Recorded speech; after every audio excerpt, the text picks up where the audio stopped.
Hey, welcome back or welcome to the Inner Tigresa Podcast. My name is Sydney Haga. I'm your host, and this week we are diving into self respect 8 codes that will elevate your life so that you can go from being walked on and stepped over, unacknowledged, to being respected. I've had a lot of fun filming this episode, and I hope you can hear it in my voice as we go through this. If you'd like an astrology reading, my links are below. Welcome to the podcast. We talk about all things life, spirituality, mindset, energy dynamics. No topic is off the table. You want it, we got it. Let me know in the comments below if there's a topic you want me to talk about. This episode might trigger a few people, I'm not gonna lie. If you're triggered, that means there's something here for you. Let's get on to it. You gotta respect yourself so that other people respect you. If you don't respect yourself, people feel that and they feel as if they can walk all over you or use you. And that's not how we want to be, because you came to this life to be authentically you, to follow your own path. And if people are stepping over you and taking advantage of you, how are you ever actually going to focus on yourself and your own path if that's happening? So these are kind of harsh truths, and not everyone that listens to this is going to like them. Good. If you don't like it, that's a good thing. That means there's something to work on. So, I'm not trying to be cruel. I want to be like a loving sister, a loving guide, someone who has been through the fire and has come out on the other side and has recognized the mistakes that I made along the way and has learned from them. This one's for my people pleasers and those who just want to eliminate the bullshit and elevate their life, focus on their work and their career, their healthy relationships, their health in general. This is for you. The way you treat yourself will let other people know how to treat you. The standards you hold for yourself become the standards that you hold for others when in connection with you. Okay, enough rambling. Let's get into point number 1, which is prioritize yourself first. What this means is, like, when you wake up, focus on you. Think about your dream life. Think about how you want to feel throughout your day. Visualize, spend time in the morning just being in your own energy and dreaming a little bit. This is one of my favorite life hacks, is to just lay in bed a little extra longer and like kind of go into a dream like meditative state where I just focus on all the goodness that is happening around me, all the goodness that is coming. And yeah, that's a really easy way to manifest, honestly. But it's one of the pillars of like my self-care routine. Another part of this is I prioritize my health, my fitness, and my mind in the morning. That means going to the gym, going for a walk, doing meditation. It kind of looks Actually, the gym routine looks the same every day, but like the meditation, the walk, the mindfulness, that changes daily depending on what I need. Sometimes all I need is that little daydream in bed, and then I'm up and off to the gym. Sometimes I know that I need to do some yoga or take a walk in nature first thing, just to connect with my breath and my body and clear my mind. So do whatever works for you, but make sure you have that pillar to start your day, a pillar of self-care. Because honestly, if you're not rooted in yourself and then you go out into the world and try and interact with others, you'll be leaking your energy.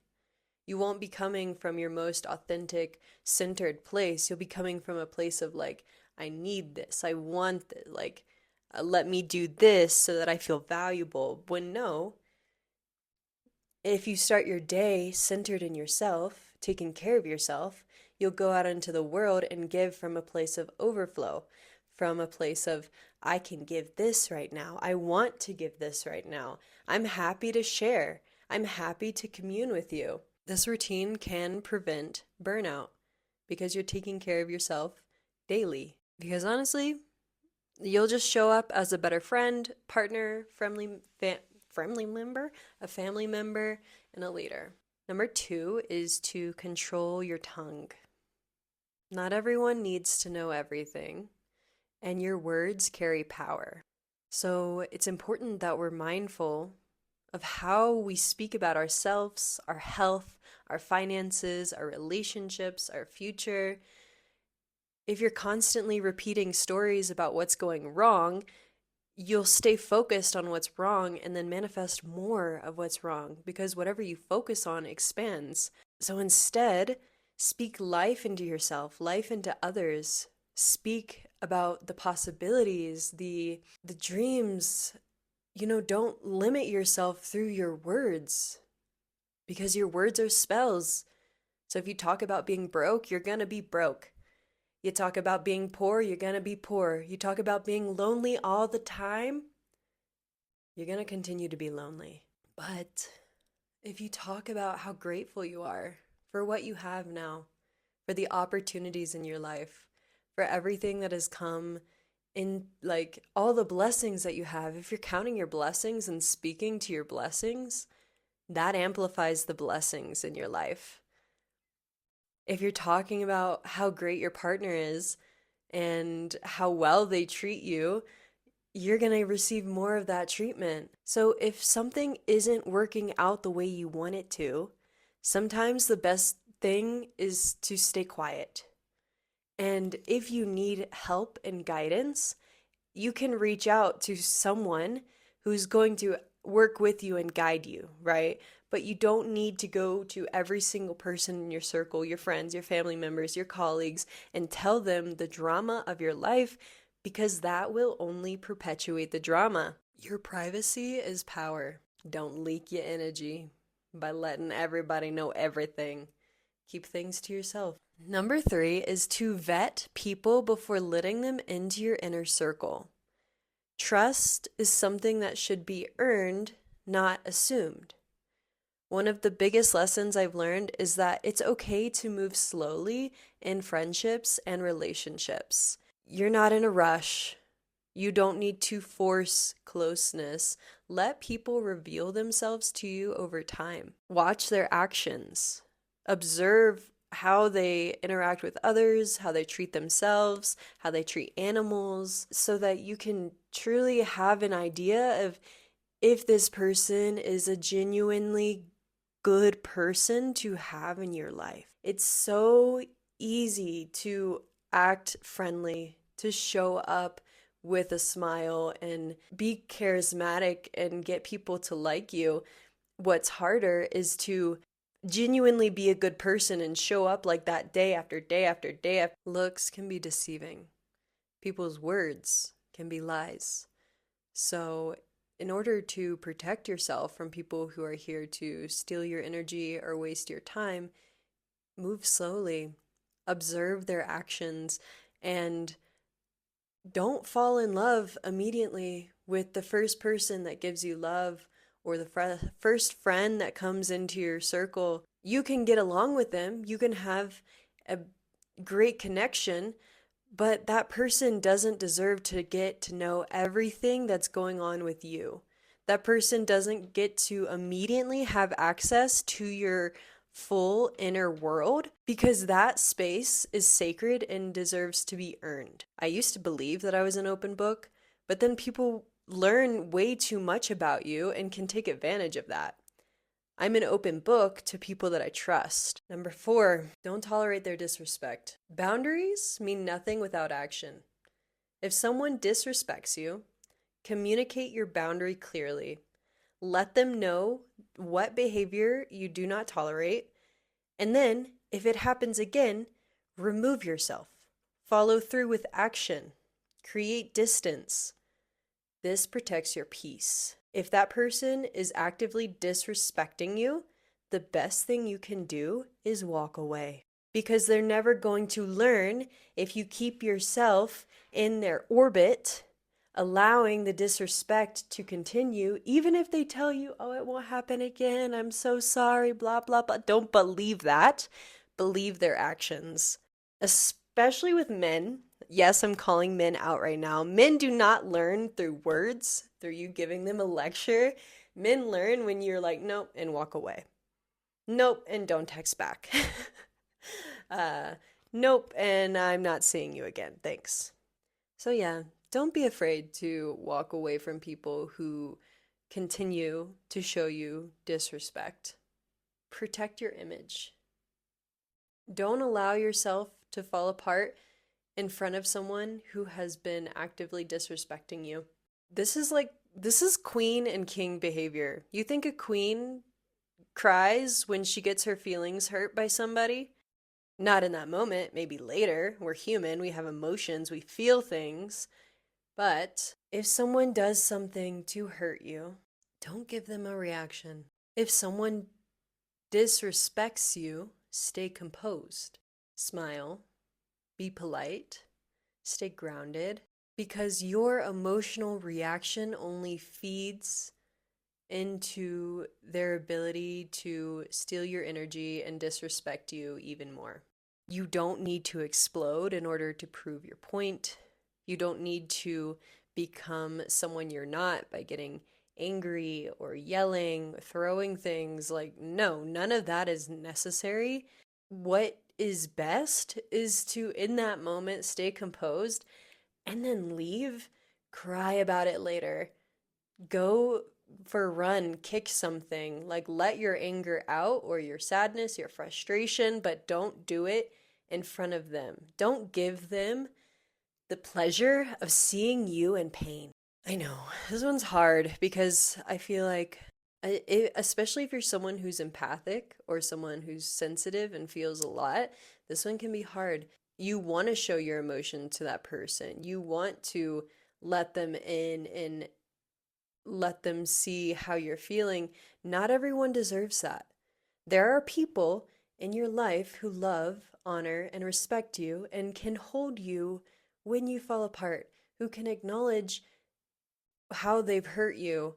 These people are not the malicious ones who are out to get you. These people are the ones that you can break down in front of. So I'm not telling you to be cold and to just not show your feelings to anyone. I'm telling you to have discernment about who you're letting see you break down. Hi, babes. If you're someone listening to this podcast, I have a pretty good feeling that you are on a path of self-actualization, self-growth, empowerment, and I want to invite you to check out my astrology readings. I give soul-based, real sky astrology readings that look at your evolution and where you're asked to grow in this lifetime. If you'd like to book a reading with me, my link is below, and let's get on to it. Next one, building physical strength.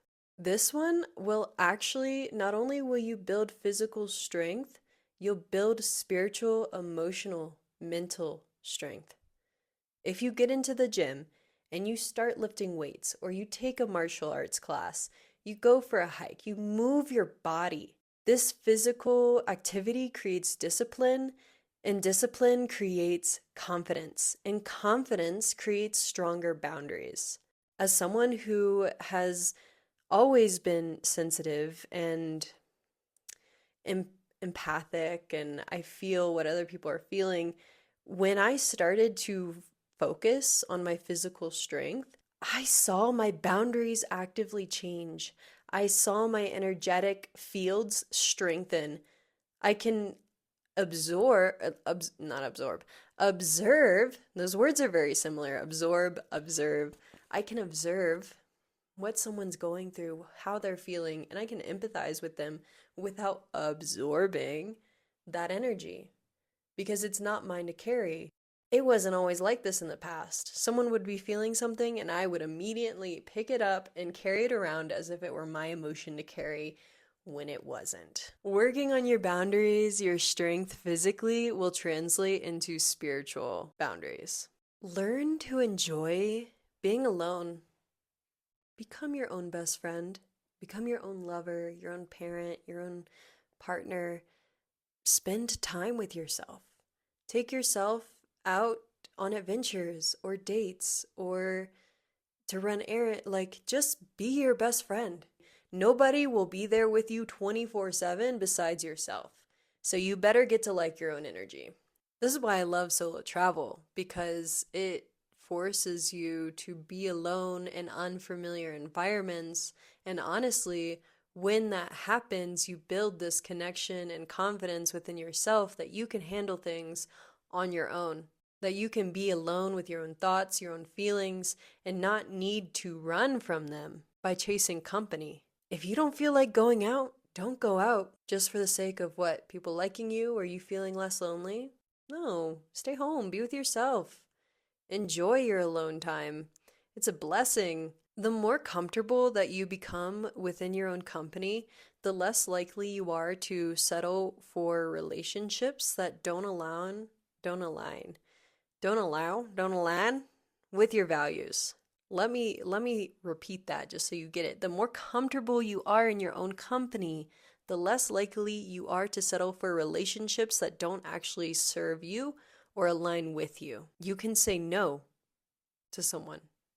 You can choose to be alone rather than being with someone who drains you, distracts you, isn't on the same path as you.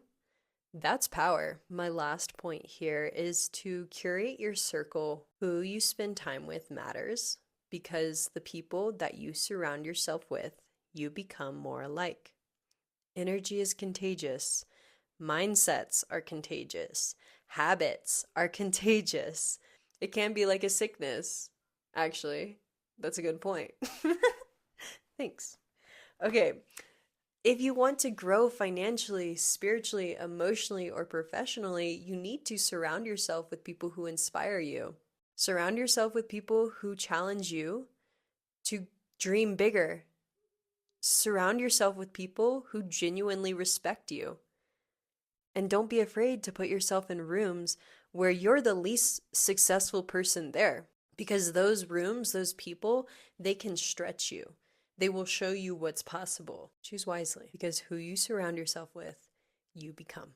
Leveling up is about deciding your standards and sticking to them. The higher your standards become for yourself and how you treat yourself, how you allow others to treat you, what you tolerate, who you surround yourself with, the more your life begins to change. Self-respect is the foundation for your evolution. If you've enjoyed this podcast episode, hi. If this episode triggered you, hey, welcome. You're in the right place. Let me know how you got on in the comments below. Let me know if there's a topic you want me to speak about or share my opinions and thoughts on, experience with. I'd be happy to share in a future podcast episode. Oh, by the way, if you'd like to book an astrology reading with me, my links are below. Till next time, whatever time it is, wherever you are in the world, take care. Mwah!